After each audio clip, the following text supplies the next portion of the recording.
Hello बच्चों, स्वागत है आप सबका हमारे इस नए लेक्चर में नंबर सिस्टम के। और आपको बच्चों याद ही होगा कि हमने लास्ट लेक्चर में कुछ सॉल्व्ड एग्जांपल्स देखे थे, जिसमें मैंने आपको बताया था कि जो non terminating but repeating decimal expansions होते हैं उनके करस्पॉन्डिंग का रैशनल नंबर हम किस तरीके से निकालते हैं। पर्टिकुलरली मैंने आपको जो सवाल कराया था वो था 0.333333 एंड सो ऑन, जिसका आंसर हमारे पास आया था 1/3। तो मुझे उम्मीद है आपको वो वाला कंसेप्ट बढ़िया तरीके से समझ में आया होगा। आज के लेक्चर में भी हम बहुत सारे ऐसे सवाल देखेंगे जिसमें सेम ये कंसेप्ट यूज होगा, क्योंकि ये बहुत इंपॉर्टेंट कंसेप्ट है और आपके एग्जाम्स के लिए भी मोस्ट इंपॉर्टेंट ये क्वेश्चन है।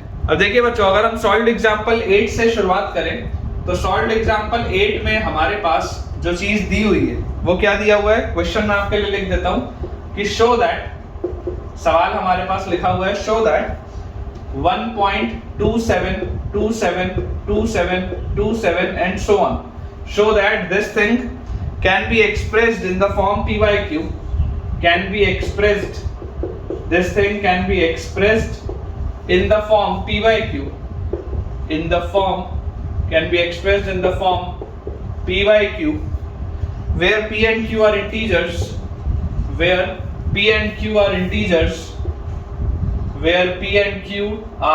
integers. जहां पर बच्चों P और Q इंटीजर्स हैं, where P and Q are integers and Q is not equal to 0 ये अपने पास एक सवाल दिया हुआ है। सॉल्व्ड एग्जांपल 8 है आपके बुक में। अब अप्रोच मैंने आपको ऑलरेडी देखिए समझाया हुआ है कि ये जो पूरी चीज लिखी हुई है बेसिकली ये क्या लिखा हुआ है। आपको बोला जा रहा है कि 1.27 बार आपके पास दिया हुआ है।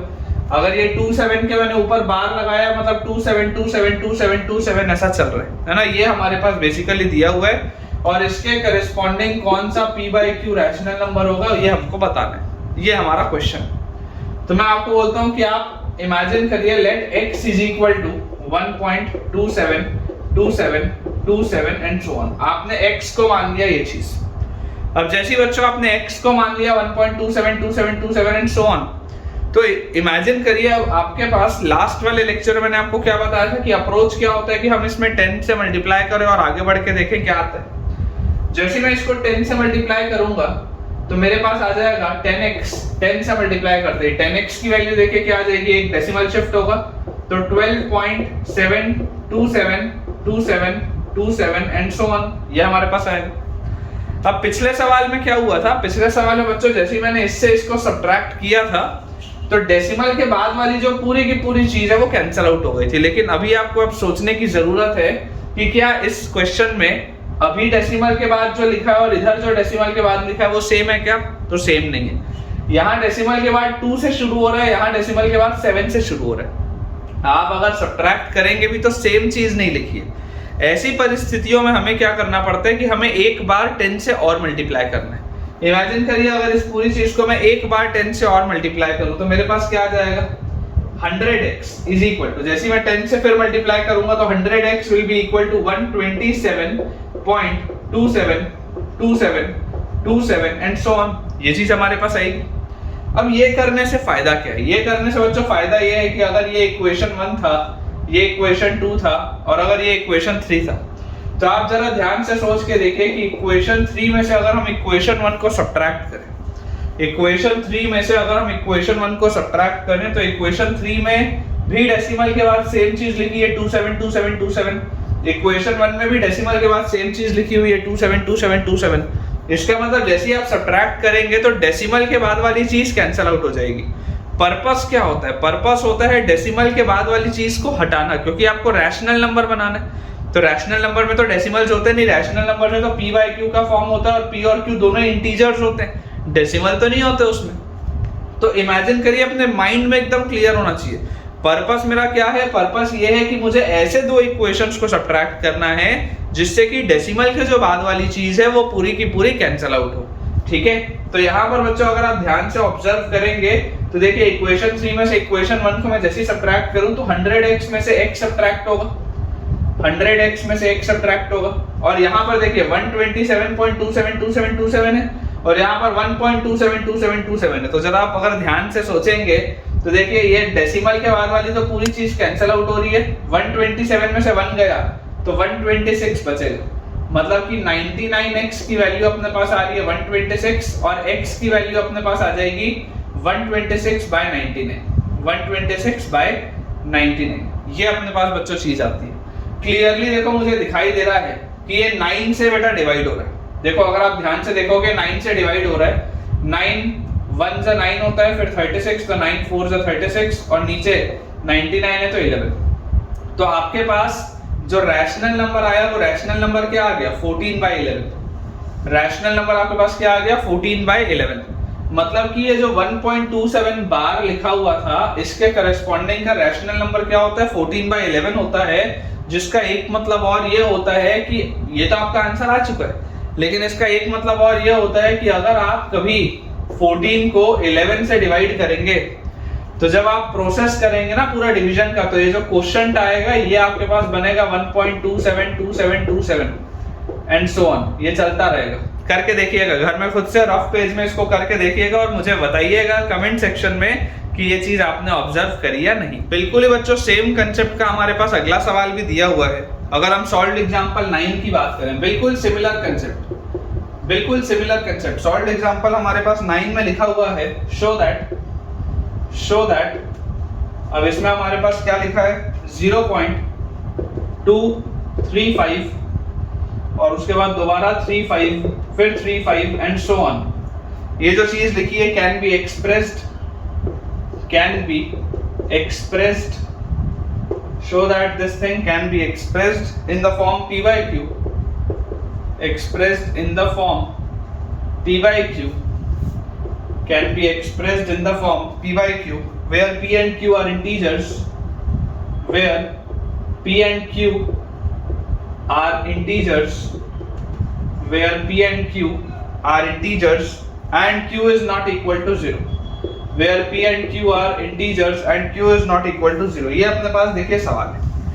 अब अगर अगेन आप ध्यान से इसको ऑब्जर्व करेंगे तो बेसिकली आपके पास जो क्वेश्चन है वो क्या लिखा हुआ है 0.235 और रिपीट होने वाली चीज क्या है 35 है, बार बार जो रिपीट हो रहा है। तो बार जो लगा है वो सिर्फ 3 और 5 के ऊपर है, 2 के ऊपर बार नहीं। बार जो है वो सिर्फ 3 और 5 के ऊपर है क्योंकि रिपीट जो हो रहा है वो 3 और 5 है। और इसको आपको p/q के फॉर्म में रिप्रेजेंट करना है जहां पर p और q क्या है इंटीजर्स है। तो अप्रोच मैंने आपको बताया ही है कि आप x मान लीजिए, let x is equal to क्या हमारे पास दिया हुआ है 0.235 35 35 एंड सो ऑन। ये हमारे पास बच्चों देखो एक चीज लिखी। अब अगर मैं इसको x बोलता हूं, मैं बोलता हूं चलिए इसको 10 से हम मल्टीप्लाई करते हैं। जैसे ही आप 10 से मल्टीप्लाई करेंगे तो 10x की वैल्यू आपके पास क्या आएगी 2.35 35 35 एंड सो ऑन। ये आपके पास आएगा 10 से मल्टीप्लाई होने के बाद। अब आप ध्यान से बच्चों ऑब्जर्व करिए 35 इनफाइनाइट टाइम्स लिखा है ना, ये जो 35 लिखा है वो इनफाइनाइट टाइम्स लिखा है, कभी खत्म नहीं हो रहा। अभी इन दोनों को आप ध्यान से ऑब्जर्व करिए, क्या डेसिमल के बाद सेम है क्या? यहाँ डेसिमल के बाद 2 है, यहाँ डेसिमल के बाद 3 है, तो सेम तो नहीं है। एक बार और 10 से मल्टीप्लाई करते हैं। जैसे ही 10 से मल्टीप्लाई करेंगे तो देखो 100x की वैल्यू हमारे पास क्या आएगी 100x की वैल्यू हमारे पास, अब ये आप वापस 10 से मल्टीप्लाई करेंगे डेसिमल शिफ्ट होगा तो 23.5 35 35 35 एंड सो ऑन। ये आपके पास लिखा हुआ। अभी भी देखो क्या डेसिमल के बाद कहीं पर भी सेम आ रहा है क्या? अभी तक इन तीनों में डेसिमल के बाद कहीं पर भी सेम नहीं आ रहा। जब तक डेसिमल के बाद सेम चीज नहीं आएगी तब तक मैं 10 से मल्टीप्लाई करता रहूंगा। इस बात को याद रखना, क्योंकि मेरा उद्देश्य क्या है, मेरा उद्देश्य मेरा पर्पस ये है कि जब मैं सब्ट्रैक्शन करूं दो इक्वेशन का तो डेसिमल के बाद वाली पूरी की पूरी चीज माइनस आउट। ये मेरा पर्पस है, ये मेरा अप्रोच है। तो यहाँ पर भी देखो डेसिमल के बाद 5 है, यहाँ 3 है, यहाँ 2 है, अभी तक कुछ भी सेम नहीं मिला। मैं बोलता हूँ एक बार आप और हिम्मत करके 10 से मल्टीप्लाई करो। एक बार अगर मैं और मल्टीप्लाई करूंगा तो जो 100x था वो गया 1000x। अभी तक देखिए ऐसे वाले आपने जितने सवाल किए सब में बेटा आपने कुछ ना कुछ सीखा है। 1000x की वैल्यू हमारे पास कितनी आ जाएगी 235.35 35 35 एंड सो ऑन। ये हमारे पास आ जाएगा। अब आपको देखो एक चीज सेम आती हुई दिख रही है। अगर मैं इसे इक्वेशन 1 बोलूं, इसे इक्वेशन 2 बोलूं, इसे इक्वेशन 3 बोलूं और इसे इक्वेशन 4 बोलूं तो अब मुझे दिखाई देता है कि इक्वेशन 2 और इक्वेशन 4 में देखो डेसिमल के बाद सेम चीज लिखी है। इक्वेशन 2 और इक्वेशन 4 में देखो डेसिमल के बाद सेम चीज लिखी है। इसका मतलब अगर मैं आपको बोल दूं कि इक्वेशन 4 में से इक्वेशन 2 को हम सब्ट्रैक्ट करते हैं, इक्वेशन 4 में से अगर हम इक्वेशन 2 को सब्ट्रैक्ट करते हैं तो 1000x में से 10x सब्ट्रैक्ट होगा, 1000x में से 10x सब्ट्रैक्ट होगा। और यहां पर आप देखो 235.353535 2.353535, जैसे आप सब्ट्रैक्ट करेंगे डेसिमल के बाद वाली तो पूरी चीज कैंसिल आउट हो जाएगी, पर्पस ये था। अब अगर डेसिमल के बाद वाली ये पूरी की पूरी मेरी चीज कैंसिल आउट हो चुकी है तो 235 में से आपका सिंपली 2 सब्ट्रैक्ट होगा, बाकी तो डेसिमल के बाद वाला पूरा कैंसिल आउट हो जाएगा, तो 235 में से 2 सब्ट्रैक्ट होगा। तो यहाँ आपके पास आ गया 990x इज इक्वल टू 233, या x की वैल्यू हमारे पास आ गई 233 डिवाइडेड बाय 990, ये अपना आंसर है। x की वैल्यू हमारे पास क्या आ गई 233 डिवाइडेड बाय 990, बिल्कुल सही। सॉल्व्ड एग्जांपल 9 था आपकी बुक में। मुझे पूरी उम्मीद है कि आपको ये वाला भी कंसेप्ट बहुत अच्छे से समझ में आया होगा। अब अगर बच्चों हमको ये वाली चीज समझ में आ चुकी है तो अब आपकी बुक में दोबारा जो डेफिनेशन दिया हुआ है, जो मैंने आपको पहले ही बताया था, मैं आपको दोबारा बता देता हूँ कि देखिए अभी तक हम ये चीज समझ चुके हैं कि जो रैशनल नंबर्स होते हैं, जो रैशनल नंबर्स होते हैं, इनके डेसिमल एक्सपेंशन 2 तरीके के हो सकते हैं। ठीक है, आपकी बुक में दोबारा लिखा हुआ है इसलिए मैं आपको दोबारा ये चीज समझा रहा हूँ। रैशनल नंबर के डेसिमल एक्सपेंशन 2 तरीके के हो सकते हैं, या तो वो टर्मिनेट करेगा, टर्मिनेट करेगा मतलब कहीं ना कहीं जाके रुक जाएगा, डेसिमल के बाद कोई पर्टिकुलर प्लेस पे जाके रुक जाएगा, या तो वो नॉन टर्मिनेट होगा, या तो वो नॉन टर्मिनेट होगा बट रिपीट, या तो वो नॉन टर्मिनेट बट रिपीट होगा कि भाई कभी खत्म तो नहीं हो रहा लेकिन हाँ पैटर्न रिपीट होना स्टार्ट हो गया, कभी खत्म नहीं हो रहा लेकिन रिपीटिशन स्टार्ट हो गया। तो रैशनल नंबर 2 तरीके के हो सकते हैं। सेम लॉजिक से आप ये भी बोल सकते हैं कि जो भी डेसिमल एक्सपेंशंस टर्मिनेटिंग होंगे वो रैशनल होंगे, जो भी decimal expansions non terminate but repeat type के होंगे वो भी रैशनल होंगे। वाइसे वर्सा भी ट्रू है, अगर रैशनल ये 2 तरीके का है तो ये भी रैशनल ही है, वाइसे वर्सा ट्रू है। ठीक है, और इररैशनल जो होता है, इररैशनल हमारे पास बच्चों जो नंबर होता है, इररैशनल नंबर का डेसिमल एक्सपेंशन कभी टर्मिनेट भी नहीं होगा, it is non terminating, non terminating, non ऐसा लिख लेते हैं, non terminating and non repeating, non terminating and non repeating. ये कभी खत्म भी नहीं होगा और कभी रिपीट भी नहीं होगा, कोई रिपीटेशन नहीं आएगा और कभी ये खत्म भी नहीं होगा। इसके एग्जांपल्स मैं आपको बताता हूं। जैसे आपने पढ़ा है under root of 2, under root of 2, under root of 2 आप जानते हैं इररेशनल नंबर है। अंडर रूट ऑफ 2 का जो एक्सपेंशन होता है, इसकी जो वैल्यू होती है, इसकी वैल्यू अप्रोक्सीमेटली होती है 1.414 के आसपास, इसकी अप्रोक्सीमेट वैल्यू होती है 1.414 के आसपास। लेकिन इसका जो ये डेसिमल एक्सपेंशन होता है ये जीवन में कभी खत्म नहीं होगा, ये हमेशा कुछ ना कुछ चलता रहेगा, इट इज नेवर एंडिंग। तो क्योंकि ये डेसिमल एक्सपेंशन नेवर एंडिंग है और क्योंकि इसमें कोई रिपीटिशन का पैटर्न नहीं आ रहा है, इस वजह से अंडर रूट ऑफ 2 क्या होता है, इररेशनल होता है। सेम लॉजिक से बच्चों हम सब पढ़ते हैं पाई, पाई की हम अप्रोक्सीमेट वैल्यू बोलते हैं 22/7, पाई की हम अप्रोक्सीमेट वैल्यू बोलते हैं 22/7। आपको हमेशा इस बात को याद रखना है, पाई की वैल्यू 22/7 के बराबर नहीं होती, pi is not equal to 22/7। इस कंसेप्ट को बेटा आप ध्यान रखिएगा, कई सारे बच्चे क्लास 10th और 11th में भी ये गलती करते हैं। देखो पाई जो है, पाई एक इररेशनल नंबर है, पाई एक इररेशनल नंबर है, 22/7 एक रैशनल नंबर है। पाई एक इररेशनल नंबर है, 22/7 एक रैशनल नंबर है। देखो p/q के फॉर्म में लिखा है, पाई तो इररेशनल है, तो एक इररेशनल नंबर और रैशनल नंबर कभी बराबर नहीं हो सकते। लेकिन कैलकुलेशन पर्पस के लिए, सिर्फ और सिर्फ कैलकुलेशन पर्पस के लिए हम पाई की अप्रोक्सीमेट वैल्यू 22/7 लेते हैं। मतलब अगर मान लीजिए आपको कोई अगर कभी ये पूछे कि क्या पाई की वैल्यू 22/7 होती है, तो आप बोलेंगे नहीं, पाई की वैल्यू 22/7 नहीं होती। मैं पाई को 22/7 सिर्फ कभी कभी अज्यूम करता हूं जब मुझे अपना कैलकुलेशन आसान करना होता है। और आप अपने टीचर को भी समझाइएगा, अगर मान लीजिए आपका कभी कोई टीचर इस चीज को बोल दे गलती से अपने क्लास में, स्कूल में, कि यार पाई इज इक्वल टू 22/7, तो आप बिल्कुल बोल सकते हैं कि सर पाई की वैल्यू 22/7 नहीं होती, क्योंकि पाई तो इररेशनल नंबर है और 22/7 तो रैशनल नंबर है। तो भला एक इररेशनल नंबर और एक रैशनल नंबर बराबर कैसे हो सकते हैं? इनकी अप्रोक्सीमेट वैल्यू सेम होती है, पाई की अप्रोक्सीमेट वैल्यू 22/7 हम लेते हैं only for calculation purposes, only for calculation purposes. इसको आप याद रखिएगा, केवल कैलकुलेशन के पर्पस के लिए ही हम पाई को 22/7 लेते हैं, उसके अलावा नहीं। और अगर आप एक्सपेंशन वाइज देखेंगे तो इसका अप्रोक्सीमेट एक्सपेंशन होता है 3.1415 एंड सो ऑन। ये भी जो डेसिमल एक्सपेंशन होता है ये कभी खत्म नहीं होता। इस this decimal expansion is also never ending, कभी भी एंड नहीं होगा, कभी भी कोई पैटर्न रिपीटिशन भी नहीं होगा, ठीक है। जस्ट कैलकुलेशन के लिए हम 3.1415 ले लेते हैं या 22/7 ले लेते हैं, ठीक है। तो पाई भी एक इर्रेशनल नंबर है, √2 भी एक इर्रेशनल नंबर है। अब अपने पास बच्चों बुक में एक सॉल्व्ड एग्जांपल और दिया हुआ है विच इज सॉल्व्ड एग्जांपल 9, जिसमें कि आपको दो रैशनल नंबर के बीच में अब एक इर्रेशनल नंबर लिखना बोला जा रहा है। तो मैं आपको वो सॉल्व करके दिखाता हूँ। देखिए बच्चों, हमारे पास अभी तक हमने जो शुरू में सवाल बनाए थे उसमें हमें बोला जा रहा था कि 3 और 4 के बीच में आप 5 रैशनल नंबर बताओ या 6 रैशनल नंबर बताओ 1 और 2 के बीच में। इस तरीके के हमने सवाल किए हैं शुरू में जो सॉल्व्ड एग्जांपल्स। आपके पास जो सॉल्व्ड एग्जांपल 9 दिया हुआ है, सॉल्व्ड एग्जांपल 9 में आपको बोला जा रहा है कि find N irrational number, find N irrational number, find an irrational number between 1/7 and 2/7, between 1/7 and 2/7। अब आप इस बात को बच्चों अच्छे से समझ लीजिए कि 1/7 एक रैशनल नंबर है, 2/7 भी एक रैशनल नंबर है। दो रैशनल नंबर्स के